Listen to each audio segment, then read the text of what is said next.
Well, summer is here, and so is Moe Schlachter with Beef Loving Texans. Welcome. Thank you so much. Yeah, it's almost Father's Day, so you have something really delicious brewing up here. Yep, huh? absolutely. I love this time of year. I mean, you get time to spend, get quality time with family and to slow down. Now, this is a recipe that's going to help you do that all summer long. Smells good Of already. course, Father's Day is a perfect time to break it out. You could do any special occasion. It's bourbon-glazed steak tips, and we're using some sirloin today.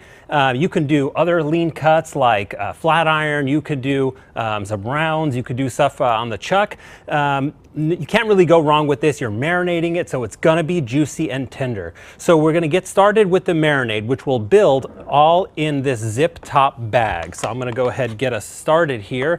All those beef cubes right down into the bag, and that's gonna really help prevent that mess all over the kitchen. Everything is going to be nice and contained. So we're good on that. Now, if you'll help me add some of the ingredients, we're going to start with some vinegar. That's balsamic vinegar, 2 tablespoons of that. We're going to go for a 1/4 cup each of Worcestershire sauce and soy sauce. Yep, right into the bag.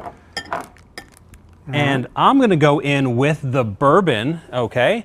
This is going to go right in, and that the acidity from that bourbon is going to break down the fibers of that meat. So that's really, really important. If you're not using bourbon, an acid or a vinegar, something else to, tenderize that lean cut. Oh yeah. And clients at my practice, they're asking me about, they're asking, calories. I got to watch my calories, but I'm always asking them, what about nutrients? You got to make sure that you're really building a complete plate. So, beef, of course, is going to have your has more than 11 essential vitamins and minerals. That's right. Of course, got that protein that you need. So this is good to go. We're gonna pop this in the refrigerator, just give it a little toss, and this is gonna sit in the fridge for at least 6 hours.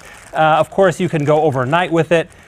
This is gonna tenderize and flavor the meat. So we have one that's already done, drained the marinade. You see the color's already there, right into the pan. Listen to that sizzle. All right. So we're gonna give this a quick toss. Now, once this browns up, you can add the bourbon, some extra bourbon, and the honey. Smell that, boy. How about that? The studio is smelling delicious. It really is. I see the crew popping their heads in. You hear that they're always sizzle? looking for something free. Absolutely. Oh, those people. Now, if you missed any of these steps, of course, you can go to beeflovingtexans.com. And, having cooked in restaurants, I can tell you that whenever you're there and you're tasting a steak that's really juicy and delicious, and you're wondering, how do they do it? A marinade like this is all you need. So you're going to be impressing your friends, inviting them over, and of course, serving them lean, delicious, nutritious beef. So go to beeflovingtexans.com. Let's look at the plates that we got set up over here. Good looking right there. Don't want to miss those. Yeah. So we have the beef tips next to, right there, good shot of that. We have some sliders, we have some corn chips, and of course we have the beef tips in a more elegant fashion next to some veggies and mac and cheese. And a baseball theme, you gotta love that. There you go for Dad. Yeah, good job. All right, Moe, thank you so much. Thank you for having me. Looks and smells delicious. We'll be right back. Let's go dive in. Yes.